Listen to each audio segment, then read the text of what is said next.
আসসালামু আলাইকুম। এই ভিডিওতে আমি CSS অ্যানিমেশন দিয়ে কিভাবে একটা বল বাউন্স ইফেক্ট তৈরি করা যায় সেটা দেখাবো।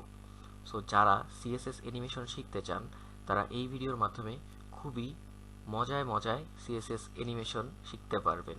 সো দেখতে থাকুন। প্রথমে আমি একটা index.html ফাইল অর্থাৎ একটা HTML টেমপ্লেট নিয়ে নিয়েছি। সো এইখানে আমার স্ট্রাকচারটা তৈরি করতে হবে। স্ট্রাকচারটা তৈরি করার জন্য প্রথমে আমি বক্স নামে একটা ডিভ নিয়ে নিব, যেইটার ভিতরে আমার বলটা বাউন্স করবে। সো এরপরে আমি বল নামে আরেকটা ডিভ এই বক্স ডিভের ভিতরে নিয়ে নিব। এখন আমার কাজ এটাকে স্টাইল করা। সো আমি ইন্টারনাল স্টাইল করার জন্য আমি হেডের ভিতরে স্টাইলটা একটা লিখলাম। এরপরে আমি বক্সকে স্টাইল দিব। সো বক্স লিখলাম এবং বক্সের আমি একটা উইডথ দিলাম, ধরেন 800 পিক্সেল। সো এরপরে আমি এটার একটা হাইট দিব। সো হাইট দেওয়ার জন্য আমি হাইট লিখলাম 400 পিক্সেল। এরপরে এটাকে দেখার জন্য একটা ব্যাকগ্রাউন্ড কালার দিতে হবে। সো আমি লাইট গ্রিন কালারটা দিয়ে দিলাম। এখন যদি আমি ব্রাউজারে যাই তাহলে দেখব আমার বক্সটা কিন্তু এখানে চলে আসছে। এখন আমাকে এই বলটার জন্য স্টাইল করতে হবে। সো আমি বল ক্লাসটা সিলেক্ট করলাম। এখন আমাকে একটা বল তৈরি করতে হবে। সো বলের উইডথ দিলাম 100 পিক্সেল, দেন হাইট দিলাম 100 পিক্সেল এবং এটার বর্ডার রেডিয়াস 50% দিলাম। এখন আমাকে এটাকে দেখার জন্য একটা ব্যাকগ্রাউন্ড কালার দিতে হবে। সো রেড দিয়ে দিলাম। যদি আমি যাই, দেখেন এখানে কিন্তু একটা বল চলে আসছে। সো এখন আমার কাজ এখানে একটা অ্যানিমেশন তৈরি করা। সো অ্যানিমেশন তৈরি করার জন্য এখানে আমাকে লিখতে হবে @keyframe। সো keyframe লেখার পর এখন আমি যেই নামে অ্যানিমেশনটা তৈরি করব সেই একটা নাম আমাকে এখানে দিতে হবে। সো আমি এখানে স্লাইডস দিলাম। স্লাইডস নামে একটা অ্যানিমেশন তৈরি করব। সো এটা করার জন্য আমাকে প্রথমে বলে দিতে হবে যে অ্যানিমেশনটা কোথা থেকে শুরু হবে এবং কোন জায়গায় গিয়ে শেষ হবে। সো আমি লিখব ফ্রম এবং টু। এখন আমার অ্যানিমেশনটা কোথা থেকে শুরু হবে এবং কোথায় গিয়ে শেষ হবে সেটাই ফ্রম এবং টুর ভিতরে লিখতে হবে। সো আমি এই বলটাকে অ্যানিমেট করতে চাচ্ছি। সো বলের আমি পজিশনটা বলে দেবো তুমি রিলেটিভ, অর্থাৎ তোমার জায়গা থেকে তুমি আমি যেই পজিশনটা ওকে বলে দিব, অর্থাৎ লেফট বা রাইটে আমি অথবা টপ অথবা বটমে যেই পজিশনটা বলে দিব, ওর যে রিলেটিভ ওর যে স্থান আছে সেই স্থান থেকে ও ওর পজিশনটাকে সরিয়ে নেবে। এর জন্য আমি পজিশন রিলেটিভ দিলাম। এখন এই ফ্রমের ভিতরে আমি বলে দিব তুমি লেফট থেকে 0 পিক্সেল অর্থাৎ 0 মানে সরো, অর্থাৎ মানে তুমি 0 থেকে শুরু করো এবং লেফট থেকে তুমি 700 পিক্সেলে গিয়ে শেষ করো। কারণ আমার এখানে এই উইডথটা 800 পিক্সেল। সো আমি যদি বলি যে তুমি 800 পিক্সেলে গিয়ে শেষ করো তাহলে ও এইখানে একদম এই যে কোণায় গিয়ে শেষ করবে। আর আমি যদি বলি 700 পিক্সেল তাহলে ও এইখানে এসে শেষ করবে, কারণ এই বলটার উইডথ 100 পিক্সেল। সো এইখানে এসে ও তখন শেষ করবে। এর জন্য আমি এটাকে 700 পিক্সেল করে দিয়েছি। সো অ্যানিমেশনটা দেখার জন্য আমাকে এখানে বলে দিতে হবে যে অ্যানিমেশনের নাম এটা, ভ্যালু এটা। সো এখন আমি এখানে অ্যানিমেশন প্রপার্টিটা কল করব। সো অ্যানিমেশন প্রপার্টি কল করার পরে এখানে আমি যে সকল ভ্যালু দিতে পারবো সেগুলো এখানে শো করতেছে। সো প্রথমেই অ্যানিমেশন নেম, এর জন্য এখানে নেম শো করছে। সো অ্যানিমেশনে আমি যেই নামটা দিয়েছিলাম, অর্থাৎ এই যে এখানে স্লাইডস নামে একটা অ্যানিমেশন তৈরি করেছি, সো সেই নামটা আমি এখানে দিয়ে দিব। এরপরে ডিউরেশন, আমি কতক্ষণ সময় ধরে অ্যানিমেশনটা দেখতে চাই। সো আমি 1 সেকেন্ড দিলাম। এরপরে টাইম ফাংশন। টাইম ফাংশন আমি এখানে দিব মানে ইজিলি ইন হবে এবং ইজিলি আউট হবে। এরপরে ডিলে। ডিলেটা আমি মানে অ্যানিমেশনটা কতক্ষণ পরে শুরু হবে, ডিলে হবে। সো 0.3 সেকেন্ড দিলাম। এরপর ইটারেশন কাউন্ট, মানে অ্যানিমেশনটা কয়বার কাউন্ট হবে, আমি 5 বার দিলাম। আপনি চাইলে ইনফিনিটিও দিতে পারেন, একবারও দিতে পারেন। এরপর ডিরেকশন, আমি অল্টারনেট ডিরেকশন দিয়ে দিলাম এবং ফিল মোডটা আমার এখানে দরকার নেই, সো আমি এটা রাখবো না। এরপরে অ্যানিমেশন, আমি একটা অ্যানিমেশনের আরেকটা প্রপার্টি অ্যানিমেশন প্লে স্টেট, এটাকে রানিং করে দিব। এখন যদি আমি ব্রাউজারে যাই দেখতে পারবো আমার অ্যানিমেশনটা কিন্তু এইখানে শো করতেছে সুন্দরভাবে। এই যে 5 বার অ্যানিমেশন হয়ে এটা অফ হয়ে গেছে। সো আমি যদি এইখানে এটা আরও বাড়িয়ে দিই তাহলে আরও বেশি বার দেখতে পারবো। আমি যদি এখানে ইনফিনিটি করে দিই, তাহলে ইনফিনিটি করে দিলে এই যে দেখেন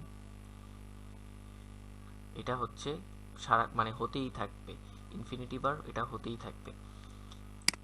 এরপরে আরেকটা বিষয় হচ্ছে এখানে তো আমরা ফ্রম এবং টু দিলাম, সো মানে কোথা থেকে শুরু হবে এবং কোথায় গিয়ে শেষ হবে আমরা সেই ভ্যালুটা এখানে দিয়েছি।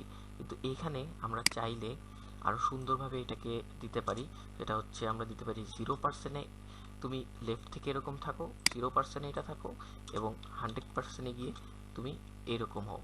সো দেখবেন যেই আউটপুট ছিল এখনও সেম আউটপুটটাই এখানে শো করবে। সো দেখেন এটা এখনও সেম আউটপুটটাই এখানে শো করতেছে। সো এরপরে আপনি চাইলে এখানে আরও ইচ্ছা মতো 0% এরকম হয়, 10% এরকম হয়, 50% এরকম হয়, ইচ্ছা মতো আপনি এখানে দিতে পারবেন। সো আমি এখানে যদি আরেকটা দিই হচ্ছে 50%, 50%-এ গিয়ে হচ্ছে ও টপ থেকে দিলাম যে ও নিচে নামবে অর্থাৎ বাউন্স খাবে। তাহলে আমার এখানে ছিল হচ্ছে হাইট হলো 400 পিক্সেল আর আমার বলের হাইট হলো 100 পিক্সেল। তাহলে আমি এখানে দিব হচ্ছে টপ থেকে 300 পিক্সেল নিচে নামবে এবং এটার একটা ব্যাকগ্রাউন্ড কালার দিয়ে দিতে পারি যে তুমি যখন নিচে নামবা তখন তুমি ইয়েলো হয়ে যাবা। এবং বাকিগুলোকে আমাকে তখন বলে দিতে হবে যে 0%-এর টপ থেকে তখন মানে যখন 0% শুরু হয় তখন টপে 0 থাকবে এবং যখন 100% হয় তখনও টপে 0 থাকবে, অর্থাৎ এটা বাউন্স একটা ইফেক্ট আসবে। যদি আমরা এখানে দেখি, দেখেন সুন্দরভাবে এটা দোলনা খাচ্ছে।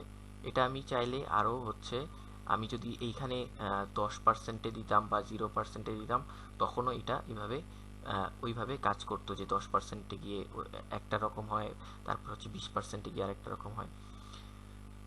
এরপরে আপনি চাইলে এইখানে হচ্ছে এইটার কালারগুলোও 100%-এ গেলেও চেঞ্জ করে দিতে পারেন, তারপর হচ্ছে 0%-এ গেলেও চেঞ্জ করে দিতে পারেন, আপনার ইচ্ছা মতো আপনি করবেন। এখন আমি চাচ্ছি যে এইটাকে হচ্ছে 0%-এ একবার বাড়ি খাবে, পরে হচ্ছে 25-এ একবার যাবে, 50%-এ উপরে যাবে, 75-এ নিচে যাবে, আবার 100%-এ উপরে যাবে। তাহলে আমাকে সেই অনুযায়ী লিখতে হবে যে এখানে আমি লিখবো হচ্ছে 25%, দেন হচ্ছে এইখানে আমি লিখবো হচ্ছে 75%। সো এইটা লেখার পরে আমি এইটাকে এখন কেটে দিচ্ছি, 50%-টা কেটে দিলাম। সো 0%-এ সে হচ্ছে একদম লেফটে থাকবে এবং টপের 0-তে থাকবে এবং 25%-এ গিয়ে সে টপ থেকে হচ্ছে 300 পিক্সেল নিচে নামবে। সো সে 300 পিক্সেল নিচে নামলে এবং তার ব্যাকগ্রাউন্ড কালারটা আমি করে দিব হচ্ছে yellow. So background colour yellow করে দিব এবং যখন সে 50%-এ হবে, 50%-এ যাবে, সে তখন আবার উপরে উঠবে। সো সে যদি আবার উপরে উঠে তাহলে তাকে আমাকে বলে দিতে হবে তুমি টপ থেকে হচ্ছে 0-তে যাও এবং তখন তোমার ব্যাকগ্রাউন্ড কালার হবে হচ্ছে রেড। সো এটাকে আমি চেঞ্জ করে, রেড তো আমার আগের কালারই ছিল ডিফল্ট কালার, এটাকে আমি চেঞ্জ করে ব্লু বলে দিতে পারি, ব্লু ভেলভেট দিয়ে দিলাম, ব্লু ভায়োলেট দিয়ে দিলাম। সো এইটাকে এই ব্যাকগ্রাউন্ড কালারটাই আমি আবার চাইলে এই 0%-এও রাখতে পারি, যে উপরে যখন থাকবে তখন এক কালার আর নিচে যখন থাকবে তখন আরেক কালার। এরপরে আমি আবার 75%-এও বলে দিতে পারি যে তুমি টপ থেকে তখন হচ্ছে 300 পিক্সেল নিচে নামবা এবং যখন তুমি নিচে নামবা তখন তোমার ব্যাকগ্রাউন্ড কালারটা হবে ইয়েলো।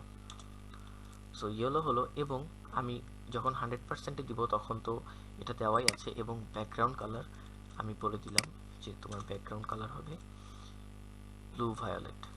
সো এখন যদি আমি যাই দেখবো, দেখেন এটা খুব তাড়াতাড়ি চেঞ্জ হচ্ছে। কারণ কি? কারণ এইখানে আমার হচ্ছে এই যে অ্যানিমেশন যে টাইমটা আছে ডিউরেশন, এটা আমি 1 সেকেন্ড করা, এটা যদি আমি 2 সেকেন্ড করি তাহলে দেখেন এটা খুবই সুন্দরভাবে স্মুথলি চেঞ্জ হচ্ছে। যখন উপরে যাচ্ছে তখন একরকম, যখন নিচে যাচ্ছে তখন আরেক কালার। সো আপনি চাইলে এটার ভিতরে আরও ইচ্ছা মতো আপনি ইফেক্ট ইউজ করতে পারবেন, অনেক সুন্দর সুন্দর ইফেক্ট ইউজ করতে পারবেন। লাইক হচ্ছে যখন এখানে 50%-এ আসবে অথবা যখন নিচে যাবে তখন এটা ছোট হয়ে যাবে, এবং যখন উপরে যাবে তখন এটা বড় হয়ে আসবে, এরকমও আপনি দিতে পারেন।